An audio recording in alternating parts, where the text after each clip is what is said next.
Hi there, students. Welcome to this fourth recorded session from the Once Upon a Time and Place Story Maps of Climate Change project. And in this session, I want to give you some examples, or to provide you with some examples of the ways in which artists have responded to climate change, focusing on visual artists. And in doing so, I will look at some examples of artists who have exhibited their work in public spaces out on the street, and also some examples of artists who have exhibited their work in museums or galleries. So my first example is an artwork produced by Olafur Eliasson and Minnick Rosing. And in this artwork, the artists have used large chunks of ice that have been broken off from the Greenland ice sheet. Broken off naturally from the Greenland ice sheet. And the purpose of the exhibition or the display is to raise public awareness of issues about ice caps melting. So the objective or the approach is that people get the opportunity to see the ice actually melting. And this is intended to make people aware of issues about climate change that maybe we don't have any direct experience of because these things are happening at a distance. Here are some other examples of the same exhibition as it visited various places across Europe. And again, we can see the ways in which people got the opportunity to touch and to feel and to experience the ice melting. The picture on the top left-hand corner shows us the stage, the final stage of ice where the pieces, the large chunks had really melted. So the objective of the piece is to give people a real sense of the ways in which something that is happening far away, to give us a sense of the pace at which that takes place. My second example is also a piece of artwork that is exhibited in a public place. In this instance, the artist Lorenzo Quinn has sculpted hands coming out of the water in Venice in an attempt to raise awareness amongst members of the public about the impacts or the potential impacts of sea level rise on this city.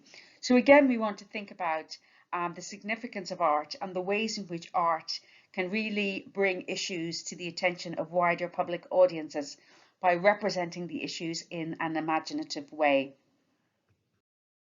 My third example is taken from Bristol, and again it's an example of an attempt by an artist to raise public awareness of issues related to climate change.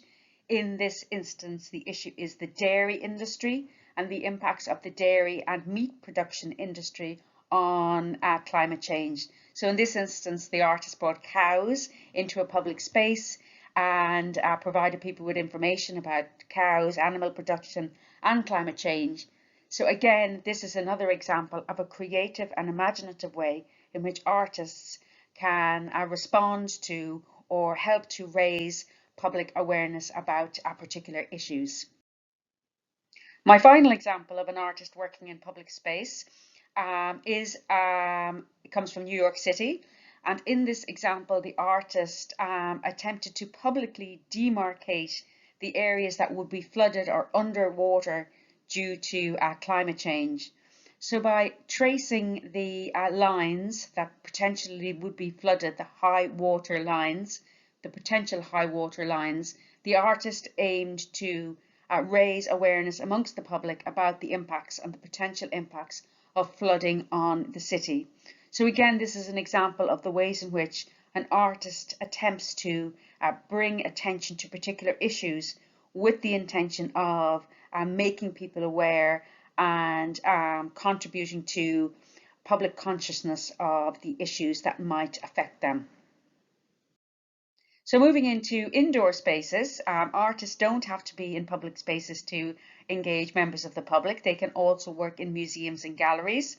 And of course, members of the public don't necessarily have to experience real cows or real ice sheets to think about or to be encouraged to engage with the issues that might affect our planet.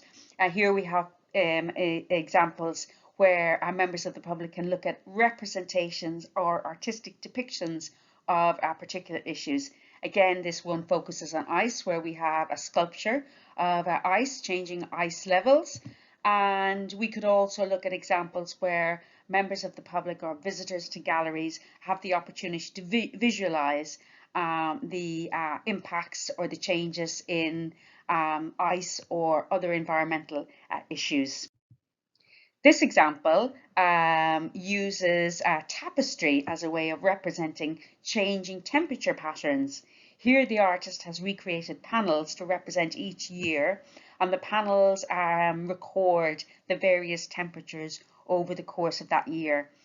This study looks at the time period from 1990 up to 2015, and if you look at the panels on the right hand side, we can see that there are more red threads in these pieces of tapestry, illustrating the extent to which temperatures are increasing in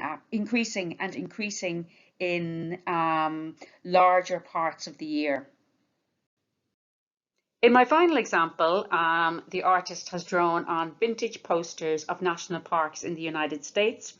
On the left-hand side, we see a vintage poster for Crater Lake. And on the right side, we see a vintage poster as imagined by the artist, assuming that the area has been impacted on by climate change. So on the right, we can see a much more arid landscape. The lake is much more depleted. And on the picture on the right, the audience or the viewer is invited on a daily landscape trip, rather than the picture on the left where the audience is invited on a daily lake trip. So the purpose of the piece is by the artist is to reimagine the landscape, bearing in mind the potential impacts of climate change. What other impacts can you see from your examination of the differences between these posters? So this might be another way in which you might recreate maybe vintage posters of your local area, or draw on vintage posters of your local area to highlight how those places might be impacted upon by climate change. So these are all examples that I am using to provide you with an insight into the ways in which artists respond to climate change, and the ways in which artists use their work to raise awareness amongst wider public audiences about the issues. And you may be familiar with some examples already, or you may have produced some artworks, or your school may have produced some artworks. If so, I would be delighted to hear from you. And if you come to visit us, or if we work online, it would be good to see the kinds of artistic responses that you and your classmates are familiar with. So thank you for listening to this recording, and hopefully we will speak soon.